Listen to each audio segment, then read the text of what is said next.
ज़कात की अहमियत। अबू भाई, अब्बू और अम्मी ये सब सामान निकाल के क्या कर रहे हैं? ज़कात निकालने के लिए हिसाब कर रहे हैं कि कितनी निकालना है। ज़कात क्या होती है? मोहम्मद अहमद, इधर आओ, मुझसे पूछो क्या पूछना है। अब्बू, ज़कात क्या होता है और हम ज़कात क्यों निकालते हैं? ज़कात एक तरीके का टैक्स है जो हम अल्लाह की राह में निकाल के गरीबों में देते हैं। ये हमारे माल और सामान का मैल होता है जो हम गरीबों को दे के अल्लाह की रजामंदी हासिल करते हैं। अल्लाह ताला का हुक्म है कि अपनी ज़कात अदा करो और उससे निकालने में उसमें कमी ना करो, बेशक ज़कात तुम्हारे माल की हिफाजत करेगी। मैं समझा नहीं अब्बू।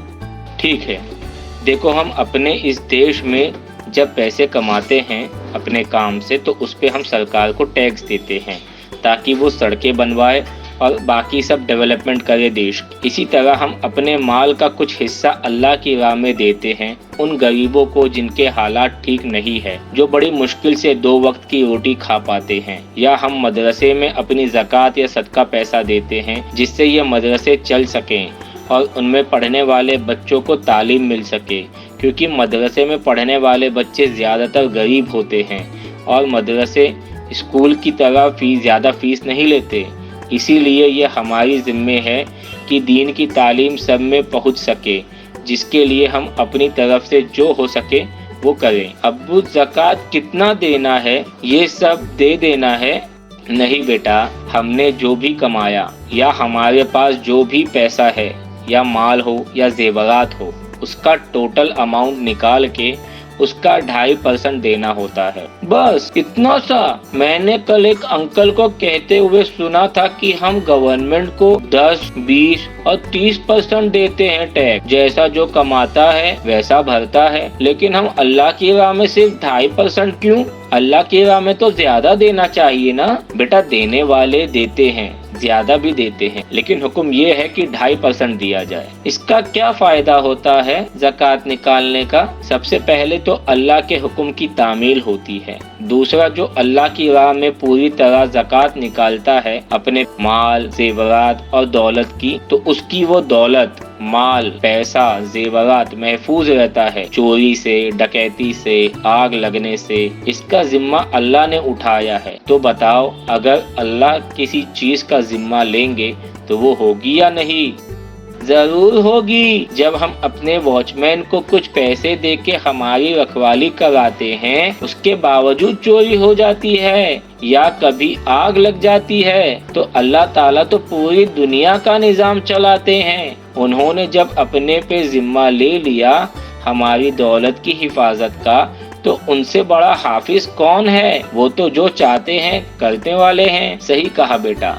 मैं अपना एक वाकया बताता हूँ। एक बार मैंने अपने किसी जरूरतमंद दोस्त को कुछ रकम उधार पे दी और चंद महीने बाद रमजान आ गया और मैंने उस रकम की ज़कात निकाल दी। फिर उस दोस्त के हालात और बुरे हो गए। अल्लाह ताला उसे आजमा रहा था। तुम्हें पता है, जब अल्लाह किसी को पसंद करता है तो उसको आजमाता है, माल नहीं देके, और दुनिया की तकलीफ उस पर आ जाती है, ये देखने के लिए कि मेरा बंदा सब्र करता है कि नहीं। बहरहाल फिर उसके हालात इतने खराब हो गए कि मुझे लगा कि वो रकम वापस नहीं आएगी और मैं उस रकम को भूल गया।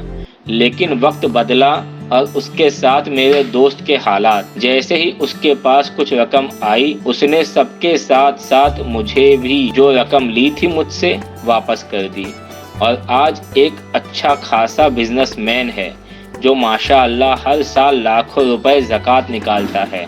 अल्लाह उसे और नवाजे।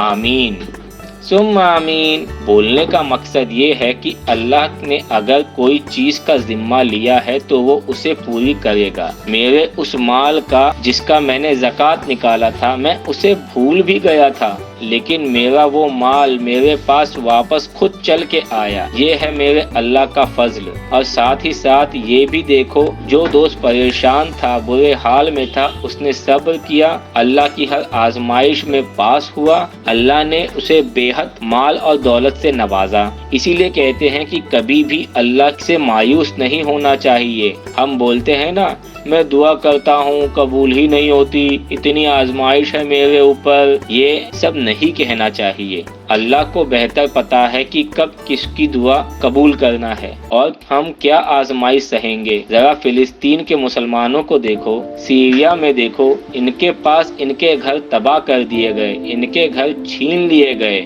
لیکن پھر بھی ان کی زبان پہ الحمدللہ الحمدللہ ہے۔ ہمیں تو پھر بھی اللہ تعالیٰ نے اچھا خاصا کھلاتا ہے، پلاتا ہے اور اپنے گھر میں رہاتا ہے۔ ہمیں اس کا شکر گزار بندہ بننا چاہیے اور کچھ تکلیفوں پہ صبر کرنا چاہیے۔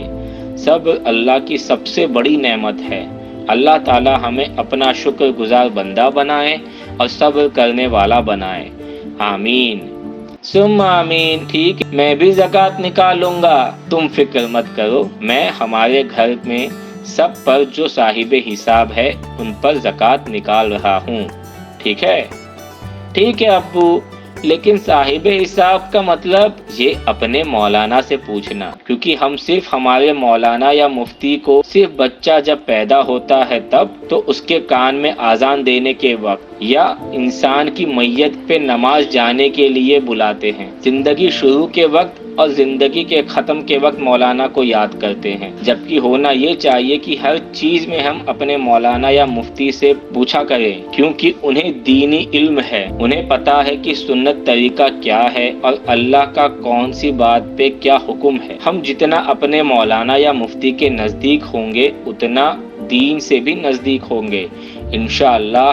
اللہ تعالی ہم سب کو اپنے علماء کے قریب کر دے، آمین ثم آمین۔ اس ویڈیو کو لائک کر کے شیئر کریے اور سبسکرائب کر کے بیل آئیکن کا بٹن دبائیے۔